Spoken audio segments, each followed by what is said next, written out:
नमस्कार दोस्तों, मैं अमित कुमार सिंह अन अकेडमी के इस लर्निंग प्लेटफॉर्म पे आपका स्वागत करता हूं। क्रैक यूपीएससी सीएससी यह भारत का सबसे बड़ा लर्निंग प्लेटफॉर्म है। अगर आप हमारे चैनल यूपीएससी सीएससी हिंदी को जब सब्सक्राइब करेंगे तो आपको यहाँ पे मिलेगा daily live classes, live test in quiz, structured course मिलेगा और अनलिमिटेड एक्सेस मिलेगा। मतलब आप एक ही वीडियो को कई बार देख सकते हैं। यह सुविधा आपको अन अकेडमी के इस प्लेटफॉर्म पे मिलेगी। इसके लिए आपको क्या करना होगा? इसके लिए आपको अन अकेडमी लर्निंग ऐप डाउनलोड करना होगा। मैं अपने बारे में बता दूं, मैं अमित कुमार सिंह दिल्ली विश्वविद्यालय से ग्रेजुएशन और पोस्ट ग्रेजुएशन किया हूं तथा विगत 5 वर्षों से दिल्ली इलाहाबाद के विभिन्न कोचिंग संस्थानों से जुड़ा हुआ हूं, जहां मैं स्टैटिक जीके, करंट अफेयर्स और हिस्ट्री पढ़ाता रहा हूं। मैं यूपीएससी का 2 बार, यूपीपीएससी का 3 बार इंटरव्यू दिया हुआ हूँ तथा अन्य स्टेट पीसीएसओं का मैं लगातार मेंस दिया हूँ। दोस्तों, अन अकेडमी आज एक ऐसा प्लेटफॉर्म है जहां भारत के सभी बेस्ट एजुकेटर जुड़े हुए हैं, चाहे वो किसी भी क्षेत्र से हों। सभी आज अन अकेडमी के इस प्लेटफॉर्म से जुड़े हुए हैं, जहां आपको अपने मनपसंद एजुकेटर से पढ़ने का मौका मिलेगा। यहाँ पे यूपीएससी सीएससी हिंदी में 15,519 से ज्यादा सिलेबस है, जो क्या है, कॉम्प्रिहेंसिव सिलेबस है। यूपीएससी हिंदी में 2 तरह का कोर्स है, एक है प्लस कोर्स, दूसरा है आइकॉनिक कोर्स। प्लस कोर्स में क्या क्या मिलेगा आपको? लाइव क्लासेज मिलेगा, टेस्ट सीरीज मिलेगा, लिमिटेड प्रैक्टिस होगी और स्ट्रक्चर्ड शेड्यूल मिलेगा। इसके लिए जो फी रखा गया है, 1 महीने की फी रखी गई है 9,000 रुपये, 3 महीने की फीस रखी गई है 22,500 रुपये, 6 महीने की जो फीस रखी गई है वो रखी गई है 40,500 रुपये, 12 महीने की फीस रखी गई है 49,500 रुपये और 24 महीने का फीस रखा गया है 72,000 रुपये और 36 महीने की फीस रखी गई है 90,000 रुपये। अगर आप हमारा कोड AKS001 हमारा कोड है, अगर आप इसको प्रयोग करते हैं तो आपको 10% की छूट मिलेगी और आपको 1 महीने की जो फीस है वो 9,000 की जगह पे 10% छूट के साथ 8100 रुपये। 3 महीने की जो फीस है 22,500। अगर आप हमारा कोड AKS001 का प्रयोग करते हैं तो आपको 10% छूट के साथ 20,250 रुपये।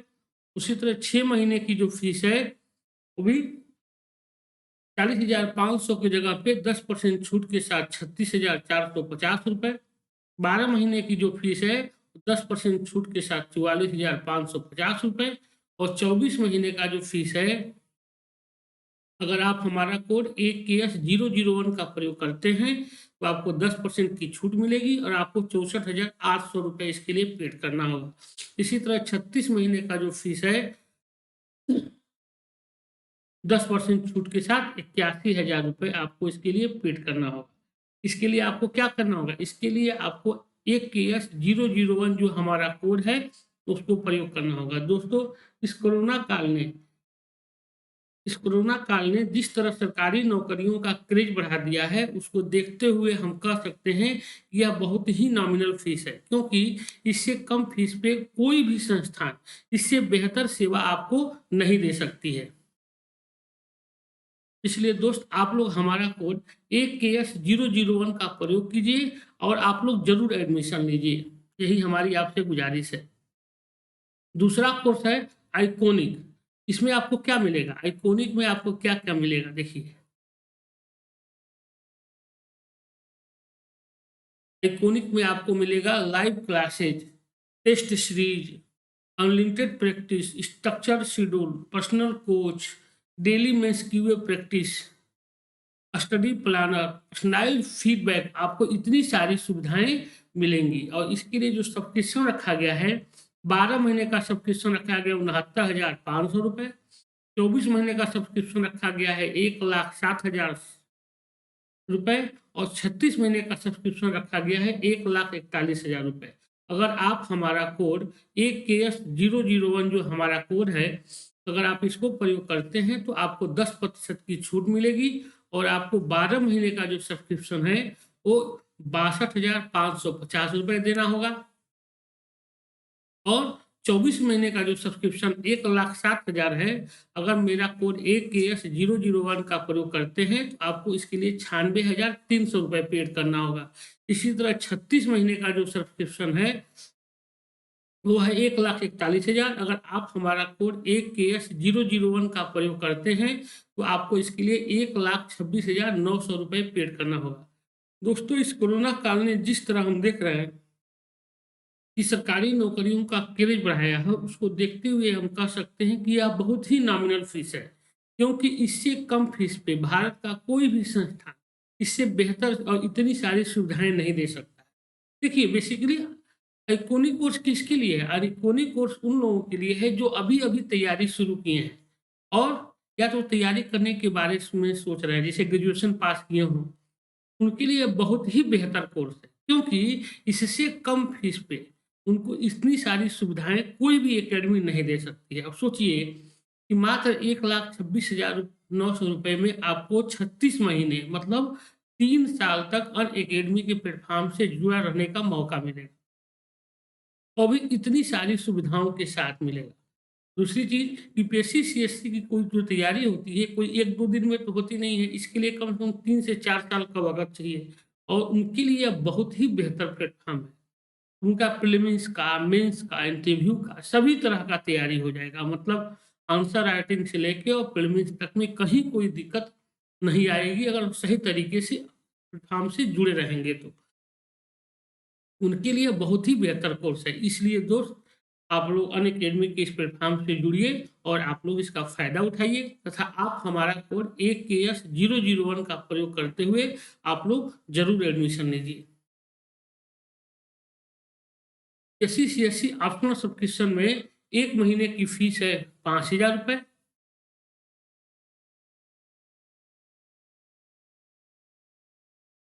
6 महीने की फ़ीस है 22,500 रुपए।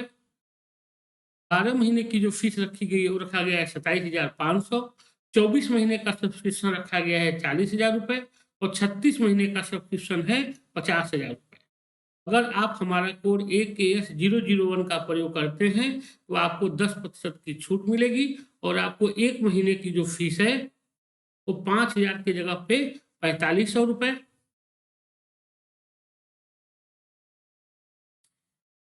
6 महीने की जो फ़ीस है 22,500, उसकी जगह पे 10% छूट के साथ 20,250 रुपए।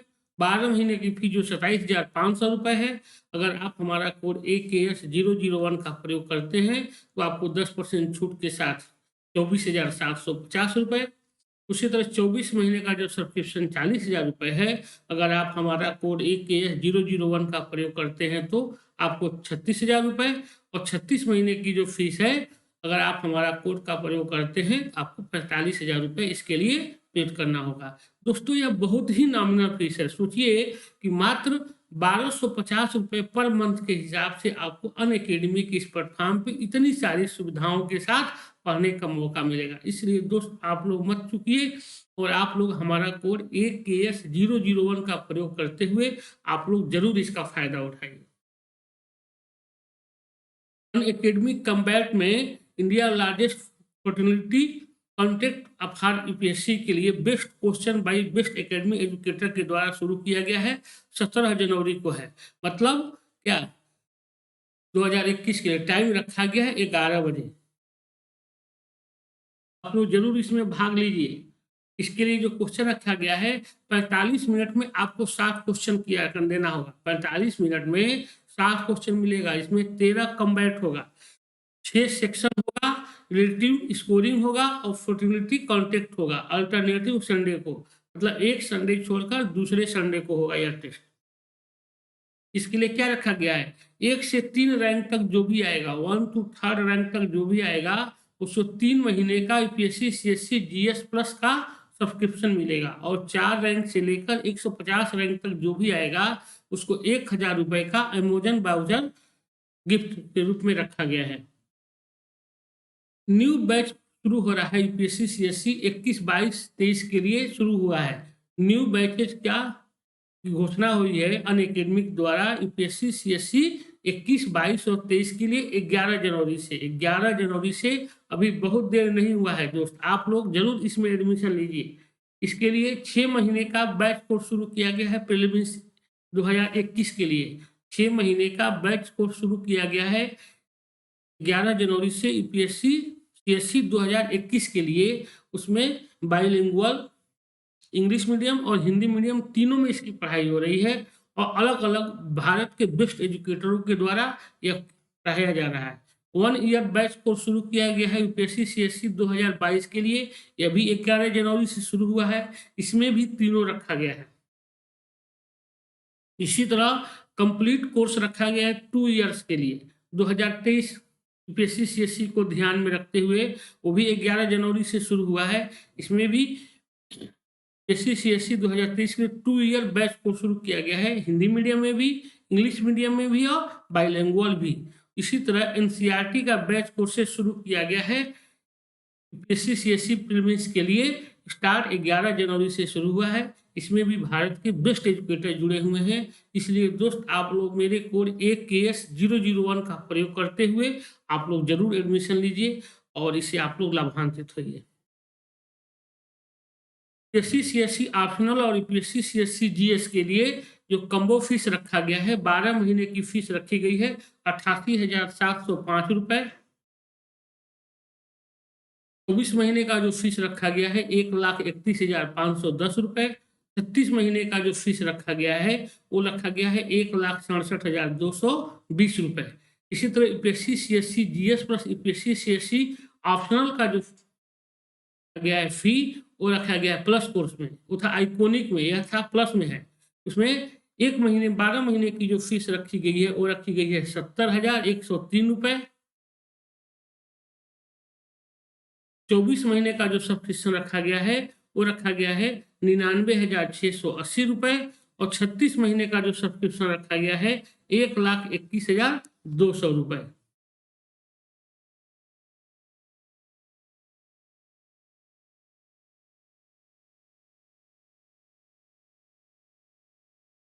आइकोनिक प्राइस हाइक में क्या रखा गया है, क्या क्या मिलेगा आपको? आइकोनिक सब्सक्रिप्शन जब कराइएगा तो आपको पर्सनल कोच मिलेगा, मेन टेस्ट सीरीज इवेल्युएशन के साथ, कस्टमाइज और स्टडी प्लानर, स्टडी बूस्टर में सेशन होगा आपका, हाई इंटेंसिटी वर्कशॉप होगा आपका, आंसर राइटिंग कराया जाएगा डेली और डेली कंटेंट आपको मिलेगा। इतनी सारी सुविधा आपको अनअकैडमी के इस प्लेटफॉर्म पे मिलेगी आइकोनिक में दोस्त। इसीलिए आप लोग देरी मत कीजिए और आप लोग हमारे कोड AKS001 का प्रयोग करते हुए आप लोग जरूर एडमिशन लीजिए, यही हमारी आपसे गुजारिश है। अब इसी के साथ हम आज शुरू करते हैं अनुसूचियां। देखिए संविधान में 12 अनुसूचियों का बाकी बात की गई है। 12 अनुसूचियों की, जब मूल संविधान का निर्माण हुआ था तो कितनी अनुसूचियां थी? 8 अनुसूचियां थी, लेकिन अब इस समय फिलहाल वर्तमान में कितनी है? 12 अनुसूची है। हम उन्हीं 12 अनुसूचियों का यहाँ पे एक एक करके अध्ययन करेंगे। 1 मिनट का आप लोग समय दीजिए, आ रहे हैं 1 मिनट।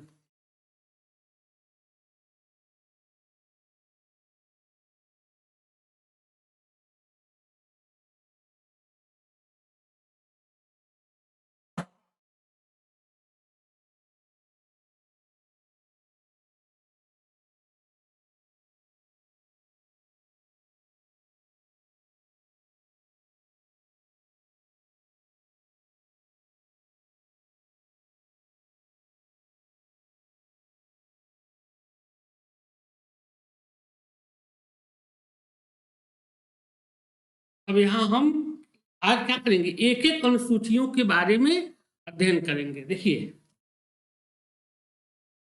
हम यहाँ क्या देखेंगे, अनुसूचियों में उन क्या क्या विषय है, किस अनुसूची में कौन सा विषय है और किस किस अनुच्छेद में उनको दिया गया है।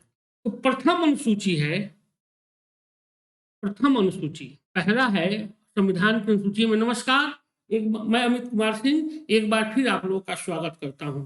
प्रथम अनुसूची है, सबसे पहले हम देखेंगे क्या, प्रथम अनुसूची। इसमें संबंधित विषय क्या क्या है? राज्यों के नाम और उनके राज्य क्षेत्र, इसी तरह संघ राज्य क्षेत्रों के नाम और उनकी सीमाएं, इसमें क्या कहा गया है? संबंधित अनुच्छेद है 1 तथा 4।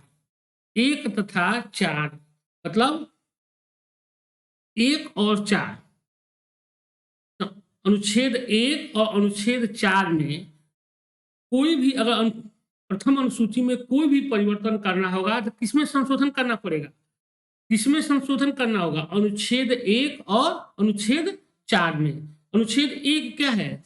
संघ का नाम और राज्य क्षेत्र। अनुच्छेद 1 है संघ का नाम और राज्य क्षेत्र। और अनुच्छेद 4 क्या है? पहली अनुसूची और चौथी अनुसूची में अगर संशोधन करना होगा तो उसमें हमको क्या करना होगा? वो अनुच्छेद 4 में संशोधन करना होगा। पहली अनुसूची और चौथी अनुसूची में अगर हमको संशोधन करना होगा, मतलब मान लीजिए क्या, किसी राज्य का राज्य क्षेत्र में परिवर्तन करना हो, नाम में परिवर्तन करना हो, उसके क्षेत्र में परिवर्तन करना हो, तो अनुच्छेद 4 में हमको संशोधन करना होगा। उसके लिए हमको अनुच्छेद 4 में संशोधन करना होगा। जैसे कि हाँ, अभी हाल ही में आप लोग देखे कि जम्मू कश्मीर को अलग अलग 2 भागों में बांट करके उसको केंद्र शासित प्रदेश बना दिया गया। तो किसमें चेंज किया गया था? अनुच्छेद 4 में चेंज किया गया था। मतलब प्रथम अनुसूची में ही परिवर्तन किया गया था। समझिए, पहली अनुसूची है राज्यों के नाम और उनके राज्य क्षेत्र से, मतलब राज्यों के नाम बदलना हो या तो उनके नाम में कुछ और जोड़ना हो, परिवर्तन करना हो, उनकी सीमाओं का करना हो, उनके राज्य का बंटवारा करना हो, तो इसमें या तो किसी राज्य को शामिल करना हो भारत में, किसी जैसे मान लीजिए कि सिक्किम को शामिल किया गया, तो किस अनुसूची में चेंज करना होगा? प्रथम अनुसूची में परिवर्तन करना होगा।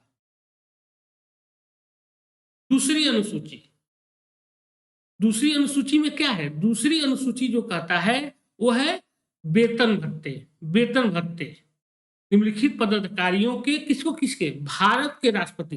भारत के राष्ट्रपति को वेतन किस मिलता है? किस अनुच्छेद के तहत दिया जाता है भारत के राष्ट्रपति को? 59(3) के तहत। अनुच्छेद 59(3) के तहत क्या कहा गया है? भारत के राष्ट्रपति के वेतन भत्ते रखा गया है। अनुच्छेद 59(3). राज्यों के राज्यपाल को भी वेतन, राज्यों के राज्यपाल को वेतन किसके अनुसार दिया जाता है बताइए? 158(3) के तहत राज्यों के राज्यपाल को वेतन रखा गया। किसमें? वेतन भत्ते दूसरी सूची का विषय है। इसी तरह दूसरी सूची में क्या क्या है?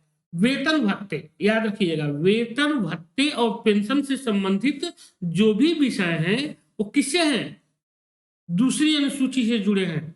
देखिए, परीक्षा में यहाँ से क्वेश्चन रहता ही रहता है, खास करके प्रीलिम्स के एग्जाम के लिए ये बहुत ही इंपॉर्टेंट होता है। 12 अनुसूची तो आपको बिल्कुल जबान पे याद रहना चाहिए। प्रथम अनुसूची में क्या है? संघ राज्य क्षेत्र और उनके नाम से संबंधित है। मतलब अगर किसी नए राज्य का प्रवेश कराना हो, किसी नए राज्य का निर्माण करना हो, या तो जो पुराने पहले से राज्य हैं उनमें उनके क्षेत्र में परिवर्तन करना हो, उनके नाम में परिवर्तन करना हो, तो प्रथम अनुसूची में संशोधन किया जाता है। वो भी किसके तहत? अनुच्छेद 1 और अनुच्छेद 4 में परिवर्तन किया जाए। ठीक है। दूसरी अनुसूची है पदाधिकारियों के वेतन भत्ते। तो इसमें क्या है? भारत के राष्ट्रपति को किस अनुच्छेद के तहत दिया जाता है वेतन भत्ता? अनुच्छेद 59(3) के तहत राष्ट्रपति का वेतन है। अनुच्छेद 59(3) के तहत राष्ट्रपति का वेतन है। अनुच्छेद 158(3) के तहत भारत के राज्यों के राज्यपाल को वेतन दिया जाता है। इसी तरह लोकसभा के अध्यक्ष और उपाध्यक्ष का वेतन इसमें दिया गया है।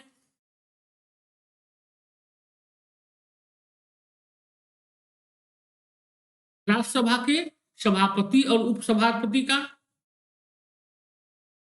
राज्यसभा के उपसभापति, तो सभापति मतलब क्या हुआ? राज्यसभा का सभापति मतलब उपराष्ट्रपति का वेतन किसमें दिया गया है? अनुच्छेद 65(3) के तहत। अनुच्छेद 65(3) के तहत राज्यसभा के सभापति का वेतन रखा गया है। और राज्य विधानसभाओं के अध्यक्ष और उपाध्यक्ष का वेतन किसके तहत रखा गया है? अनुच्छेद 158(3) के तहत। अनुच्छेद नहीं सॉरी, अनुच्छेद 75(6) के तहत क्या रखा गया है? राज्य विधानसभाओं के अध्यक्ष और उपाध्यक्ष का वेतन, राज्य विधान परिषदों के सभापति और उपसभापति का वेतन 173 के तहत रखा गया है। सर्वोच्च न्यायालय के न्यायाधीश का वेतन है, सर्वोच्च न्यायालय के न्यायाधीश का वेतन रखा गया है 219 के तहत।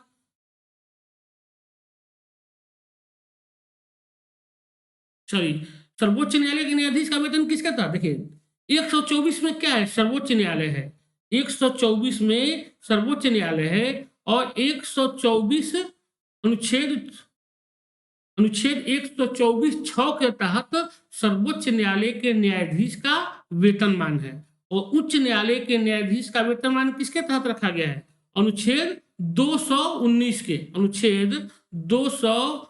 के तहत उच्च न्यायालय के न्यायाधीशों का वेतनमान है। और भारत के नियंत्रक महालेखा परीक्षक का वेतनमान रखा गया है किसके तहत? 148 के तहत। क्या है? अनुच्छेद 148 के तहत भारत में नियंत्रक महालेखा परीक्षक का गठन किया गया है। और 148(2) में क्या कहा गया है? भारत के नियंत्रक महालेखा परीक्षक का वेतन भत्ते की बात की गई है। अनुच्छेद 148(2) में भारत के नियंत्रक महालेखा परीक्षक के वेतन भत्ते की बात है। यह हो गया द्वितीय अनुसूची। द्वितीय अनुसूची वेतन भत्तों से संबंधित है। किसके?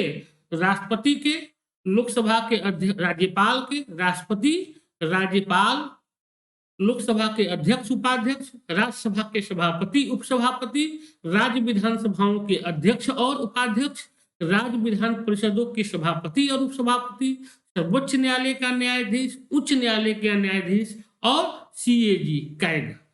एक चीज देखिए इसमें इंपॉर्टेंट है, मैं बार बार इसीलिए कह रहा हूं कि कौन सा अनुच्छेद किस आर्टिकल से जुड़ा हुआ है, यह इंपॉर्टेंट है। कौन सा अनुच्छेद किस आर्टिकल से जुड़ा हुआ है, यह इंपॉर्टेंट है।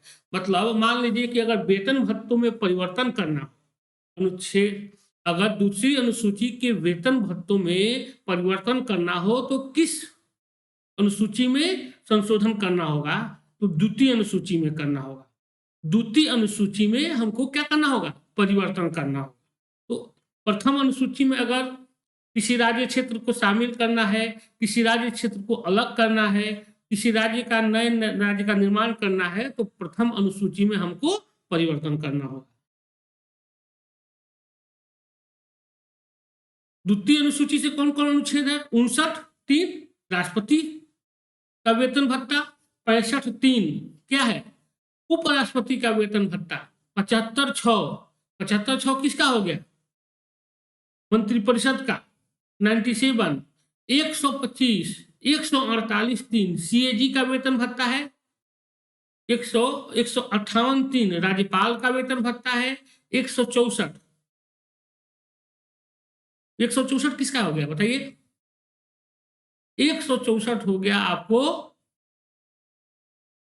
किसका? विधानसभा के अध्यक्ष और उपाध्यक्ष का वेतन भत्ता। और इस तरह क्या हो गया? अनुच्छेद जो द्वितीय अनुसूची है किससे संबंधित है?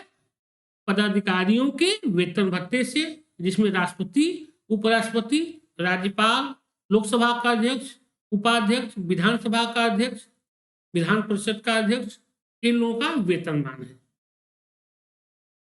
तीसरी अनुसूची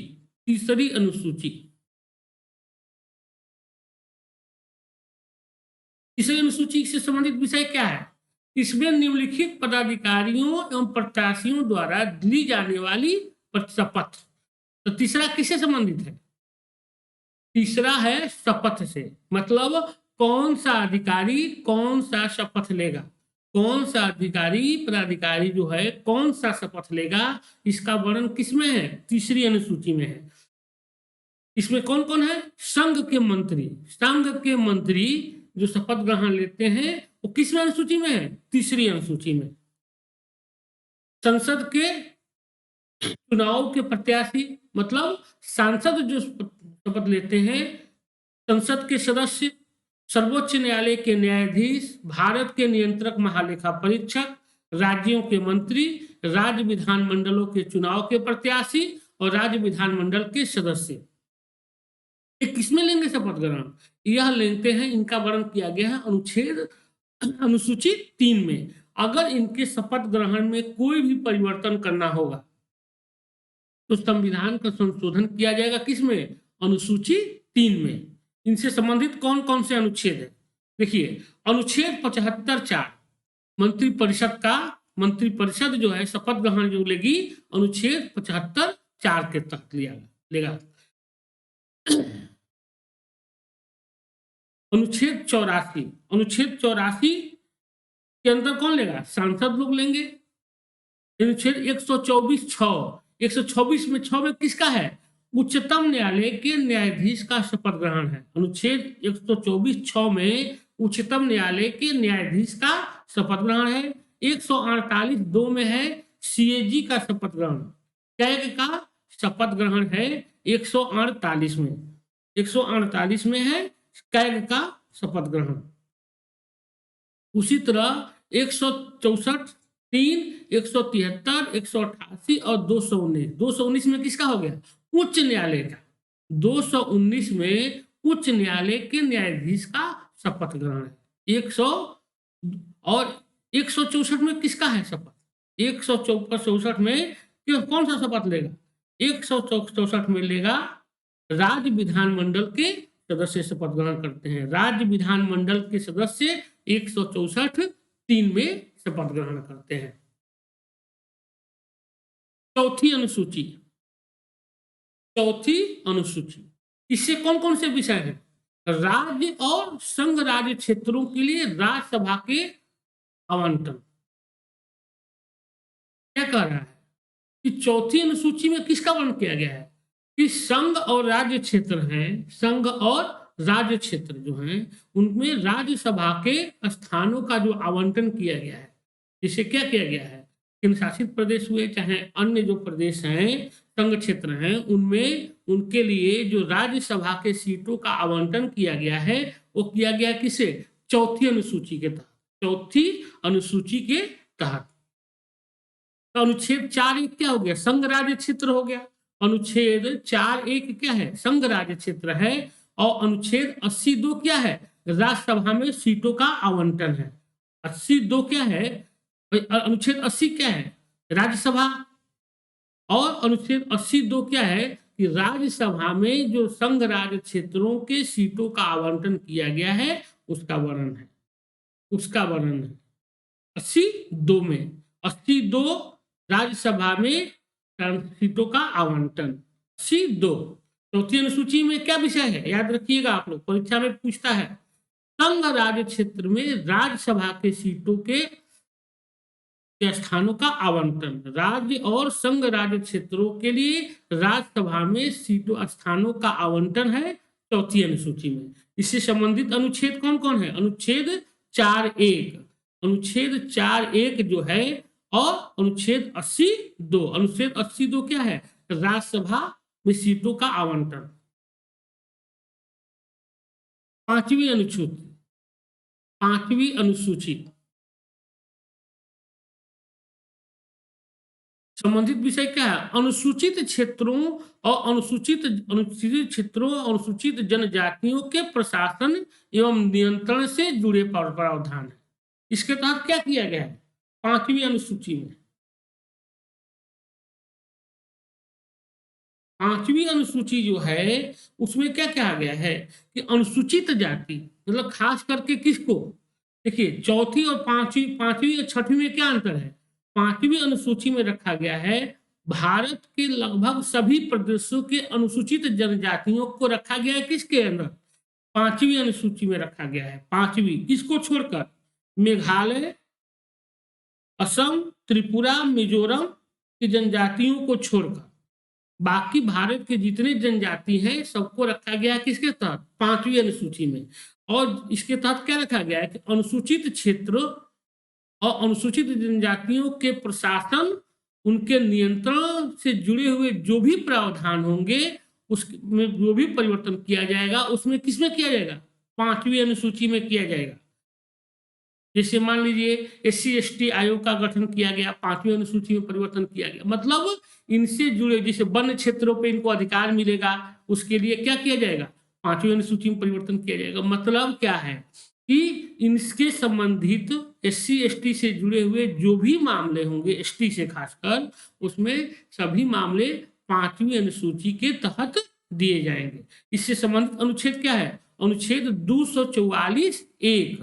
अनुच्छेद 244(1) क्या है? आदिवासियों, इसमें क्या है?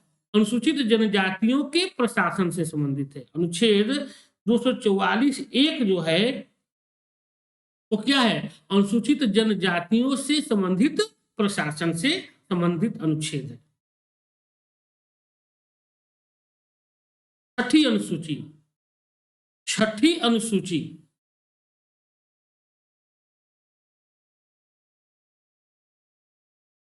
छठी अनुसूची से संबंधित विषय क्या है? बताया ही कि असम, मेघालय, त्रिपुरा और मिजोरम। असम, मेघालय, त्रिपुरा और मिजोरम के जनजातीय क्षेत्रों के प्रशासन के बारे में इसमें उपबंध किया गया है। असम, मेघालय, त्रिपुरा, मिजोरम के जनजातीय क्षेत्रों के प्रशासन के बारे में उपबंध। देखिए, छठी अनुसूची में क्या किया गया है?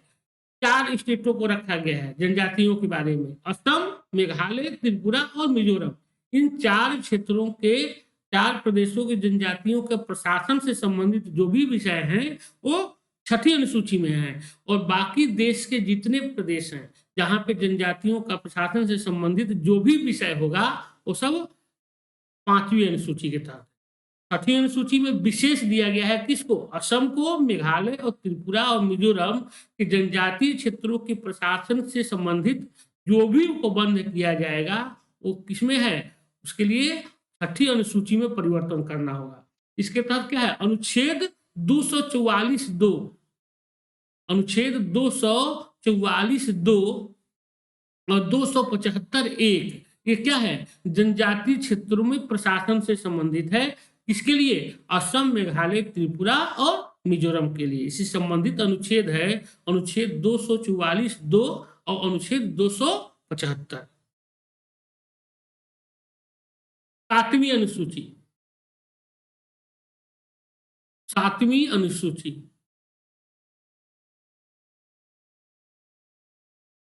संबंधित विषय क्या है? इसमें संघ सूची, राज्य सूची और समवर्ती सूची के विषय शामिल किया गया है। संघ सूची, राज्य सूची और समवर्ती सूची के विषय शामिल है इसके अंदर। मूल संविधान में इन सूचियों में क्रमशः 97, 66 और 47 विषय थे, परंतु वर्तमान में संघ सूची में 100, राज्य सूची में 61 और समवर्ती सूची में 52 विषय है। बहुत बार एग्जाम में पूछा गया है, बहुत बार एग्जाम में पूछा गया है कि वर्तमान में संघ सूची, राज्य सूची और समवर्ती सूची में कितने विषय हैं। याद रखिएगा आप लोग। देखिए, 7वीं अनुसूची किससे है? सूचियों से संबंधित है। संघ सूची, राज्य सूची और समवर्ती सूची। यह कहां से लिया गया था? संघ सूची, राज्य सूची और समवर्ती सूची का जो विषय है ये लिया गया था ऑस्ट्रेलिया के संविधान से।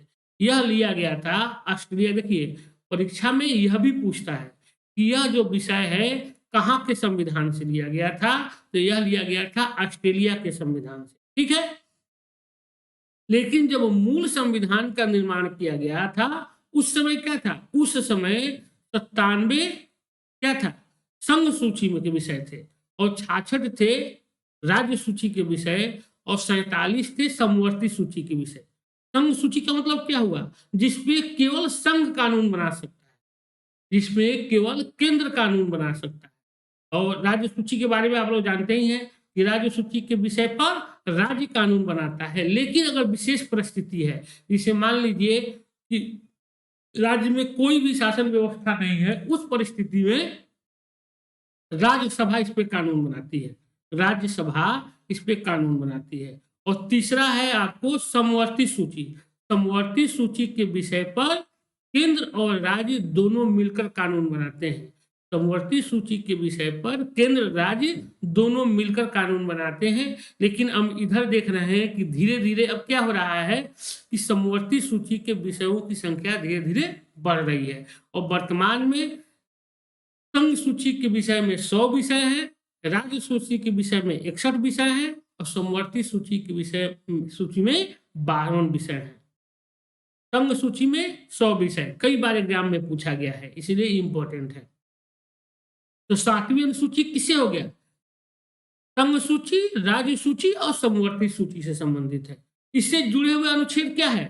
अनुच्छेद 246। अगर 7वीं अनुसूची में हमको परिवर्तन करना हो, अगर हमको 7वीं अनुसूची में कोई भी संघ सूची के विषय, राज्य सूची के विषय और समवर्ती सूची के विषय में कोई भी परिवर्तन करना होगा, इसमें क्या किया जाता है? मान लीजिए कुछ क्षेत्रों को शामिल किया गया इसमें, तो उसके लिए क्या होगा? हमको अनुच्छेद 246 में संशोधन करना होगा। हमको अनुच्छेद 246 में संशोधन करना होगा।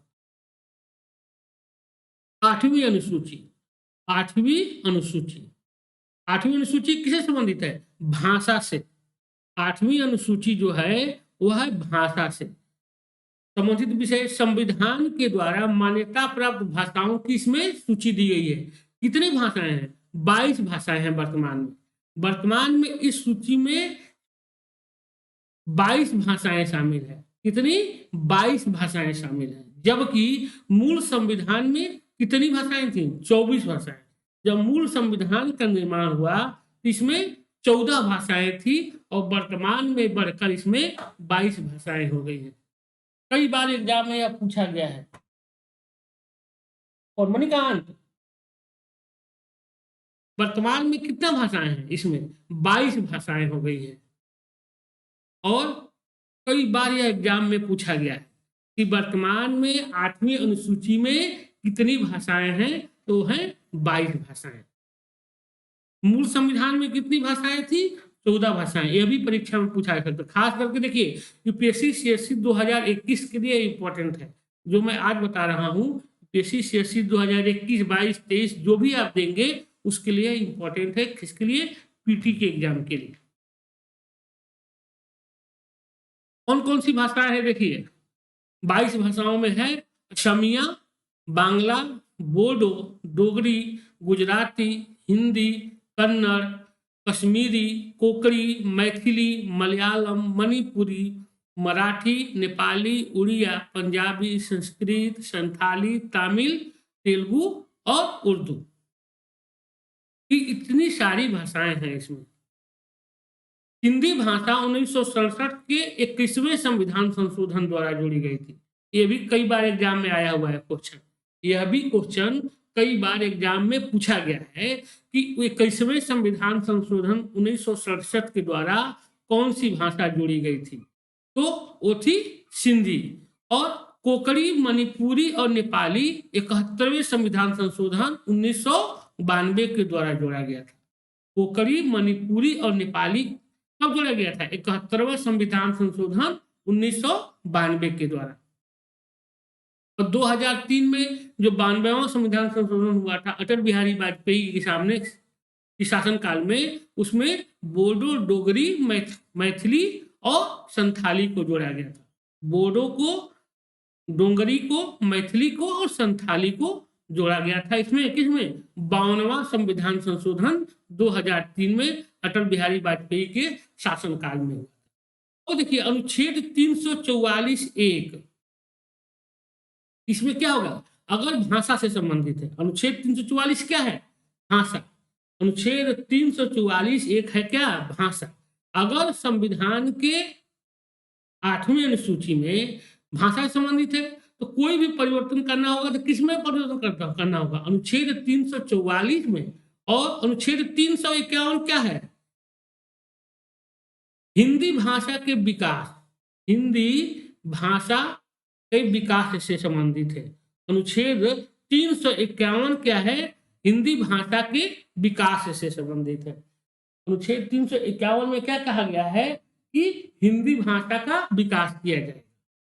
हिंदी भाषा का विकास से संबंधित है अनुच्छेद 351, मतलब भाषा के विकास से। और क्या कहा गया है? 344(1) में कहा गया है कि संविधान के 8वीं अनुसूची में जो भी भाषाएं दी गई हैं उनके विकास के लिए क्या किया जाएगा? कार्य किया जाएगा। तो यही 22 भाषाओं को संविधान की सूची 8वीं अनुसूची में शामिल किया गया। 9वीं अनुसूची, 9वीं अनुसूची, इस अनुसूची के को पहले संविधान संशोधन अधिनियम 1951 के द्वारा जोड़ा गया। क्या कह रहा है? नवीं अनुसूची कब जोड़ी गई थी? नवीं अनुसूची जोड़ी गई थी जो पहला संविधान संशोधन हुआ 1951 में, उसी में जोड़ा गया था। क्यों जोड़ा गया था?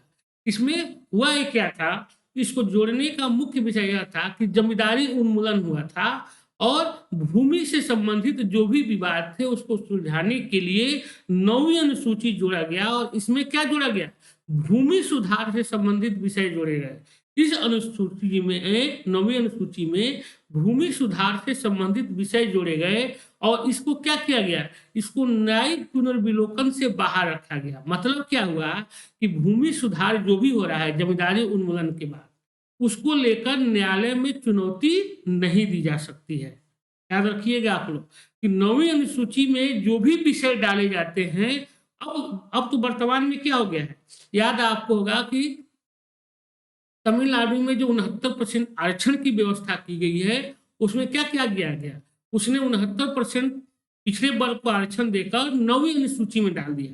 नवीं अनुसूची में डालने के बाद क्या होता है कि न्यायालय इस पे पुनर्विलोकन नहीं कर सकती है, लेकिन कुछ मामलों के बाद न्यायालय ने उसमें परिवर्तन कर दिया। उसने कहा कि यह कोई जरूरी नहीं है कि नवीं अनुसूची में जो विषय शामिल कर लिए जाए उस पर कोर्ट पुनर्विलोकन नहीं कर सकती है। और वर्तमान में यह नियम हो गया है कि नवीं अनुसूची के विषय में, नवीं अनुसूची में अगर कोई नया 2002 के बाद से कोई भी विषय शामिल किया जाएगा, उस पे क्या करेगा? उस पे उच्चतम न्यायालय संज्ञान ले सकता है, परिवर्तन कर सकता है। लेकिन उसके पहले 2002 के पहले जो भी विषय शामिल किए गए थे उस पर न्यायालय पुनर्विलोकन नहीं कर सकता है।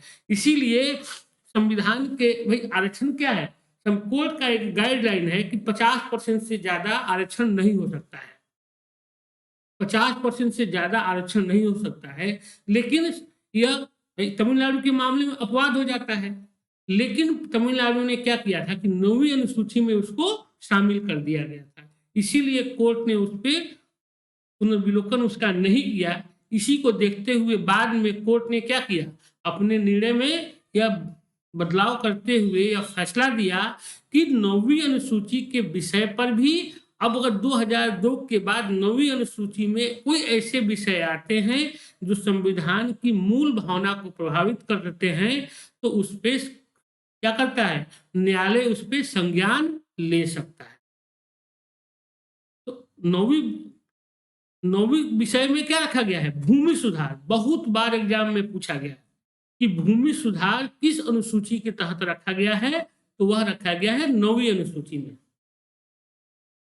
देखिए 1951 में जोड़ा गया था नौवीं अनुसूची। इसका उद्देश्य यह था कि भूमि सुधारों तथा जमींदारी उन्मूलन के लिए बनाए जाने वाले अधिनियमों, नियमों और विनियमों आदि को न्यायालय के पुनर्विलोकन की शक्ति से बाहर किया जा सके। जैसे मान लीजिए इसमें क्या करना था, जमींदारी का उन्मूलन करना था।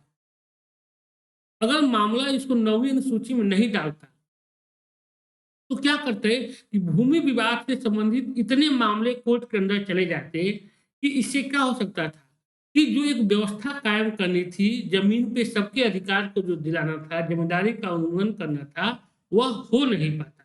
इसीलिए 1951 में ही नवीं अनुसूची जोड़ी गई और उसमें भूमि सुधार को शामिल किया गया और उसमें यह कहा गया कि यह न्यायिक पुनर्विलोकन के बाहर है। मतलब सरकार के द्वारा जमींदारी उन्मूलन के बाद जो भी भूमि सुधार किए जाएंगे उसको कोर्ट के अंदर चुनौती नहीं दी जा सकती।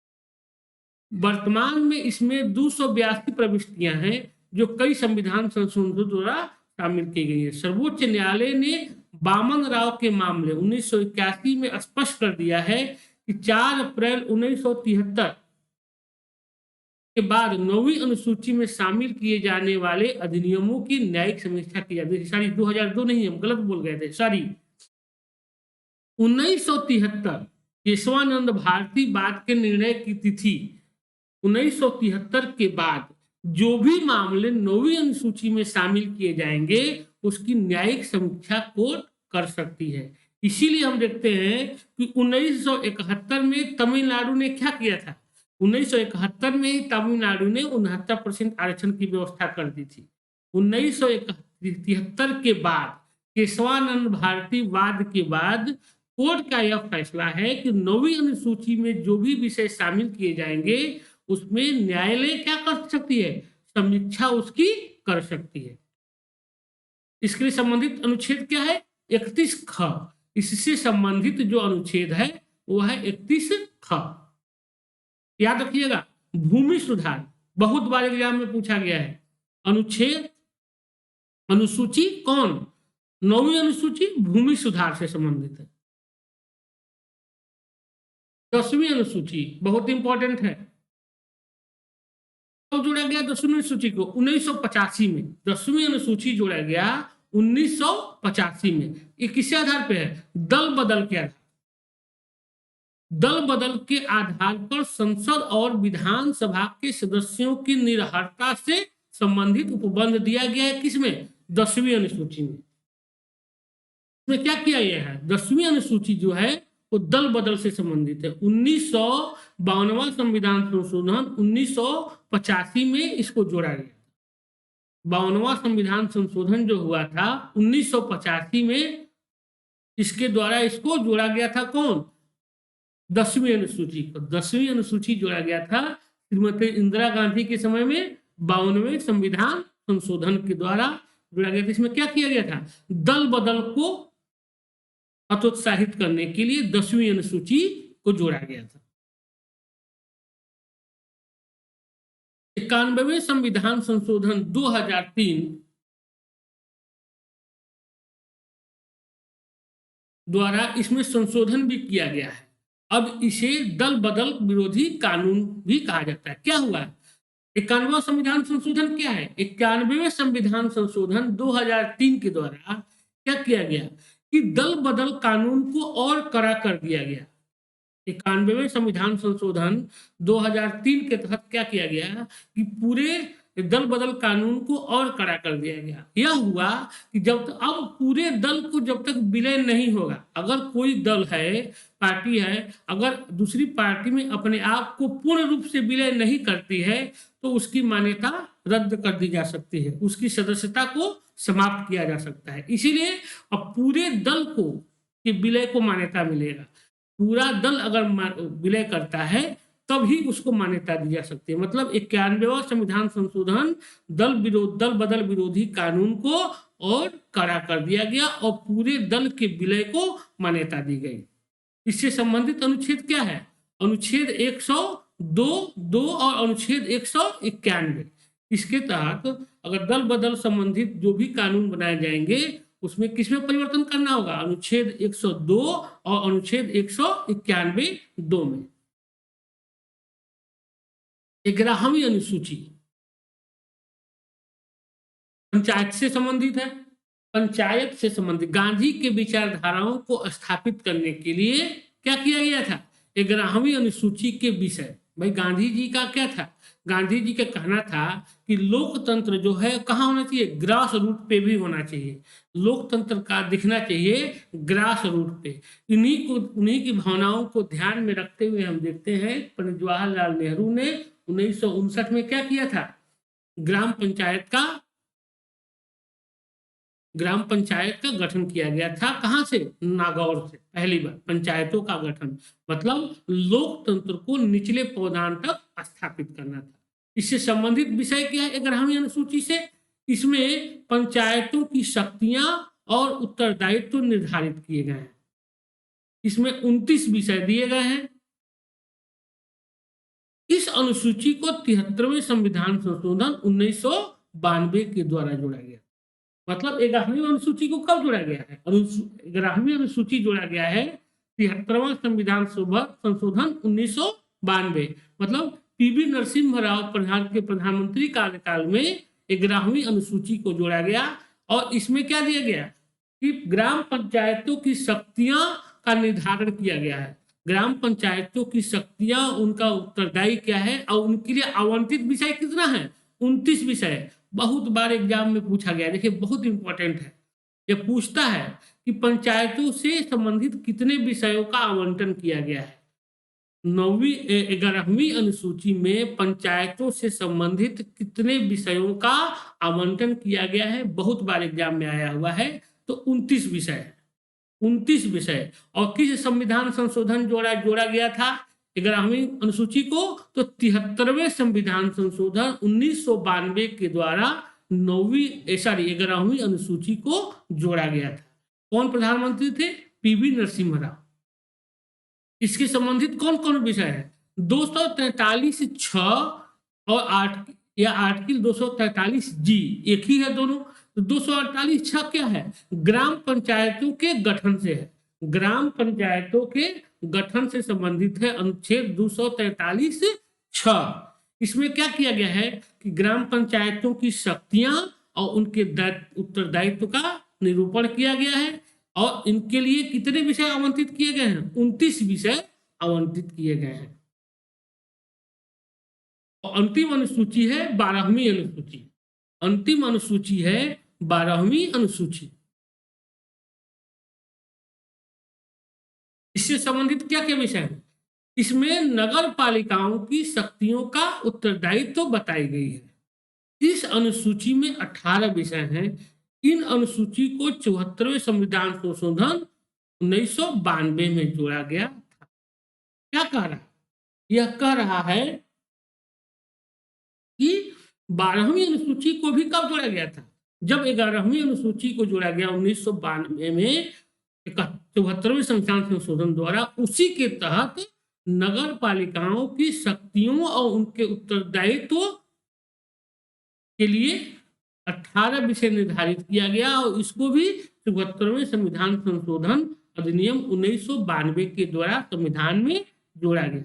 यह भी कई बार एग्जाम में आया हुआ है कि नगर पालिकाओं के लिए कितना विषय आरक्षित किया गया है।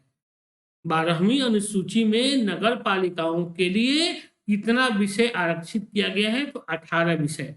कई बार एग्जाम में पूछा गया है और पूछा जाता है, आगे भी पूछा जाता रहेगा। यह परीक्षा की दृष्टि से देखिए, इसमें क्या है, आपको यह याद रखना है कि कौन किस आर्टिकल में कौन सा विषय है, कौन कौन से अनुच्छेद उससे संबंधित है, और कब उनको शामिल किया गया। यह याद रखने की बिल्कुल जरूरत है। इससे संबंधित क्या क्या है? अनुच्छेद 243(ब), इसमें क्या दिया गया है? अनुच्छेद 243(ब) में दिया गया है नगर पालिकाओं की शक्ति और उसका उत्तरदायित्व। नगर पालिकाओं की क्या क्या शक्तियां हैं और उसका उत्तरदायित्व क्या है, यह रखा गया है अनुच्छेद 243(ब) में। अनुच्छेद 243(ब) क्या है? नगर पालिकाओं की शक्ति और उसका उत्तरदायित्व, यह बताया गया है अनुच्छेद 243(ब) में। तो इसमें कितना विषय है? 18 विषय।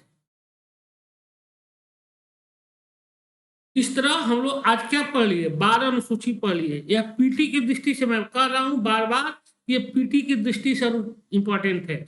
इसको हम लोग कैसे याद रखते हैं? पहली अनुसूची, पहली अनुसूची में क्या है? राज्यों के नाम और उनके राज्य क्षेत्र, राज्यों के नाम और उनके राज्य क्षेत्र में जो भी परिवर्तन करना होगा, नए राज्यों को जोड़ना होगा, नए राज्यों से कुछ क्षेत्रों को बाहर निकालना होगा, तो उसमें हमको किसमें परिवर्तन करना होगा? प्रथम अनुसूची में करना होगा, आर्टिकल 1 और आर्टिकल 4 में, अनुच्छेद 1 और अनुच्छेद 4 में। दूसरी अनुसूची किससे संबंधित है? शपथ है। दूसरी अनुसूची है दूसरी अनुसूची है वेतन भत्ता, जिसमें राष्ट्रपति का वेतन, राज्यपाल का वेतन, विधानसभा के अध्यक्ष, उपाध्यक्ष, लोकसभा का अध्यक्ष, उपाध्यक्ष, मंत्रियों का वेतन, जितना वेतन संबंधित है, सीएजी का वेतन, सब है अनुसूची दूसरी अनुसूची से। वेतन भत्ते याद रखिए, प्रथम अनुसूची राज्य क्षेत्र, संघ राज्य क्षेत्र से संबंधित है, दूसरी अनुसूची वेतन भत्ते से संबंधित है, और इसमें अनुच्छेद 59(3), अनुच्छेद 69(3), 75(6), 97, 125, 148(3), यह क्या है? वेतन से संबंधित है। वेतन भत्ते अनुसूची 2। अनुसूची 3 क्या है? तीसरी अनुसूची क्या है?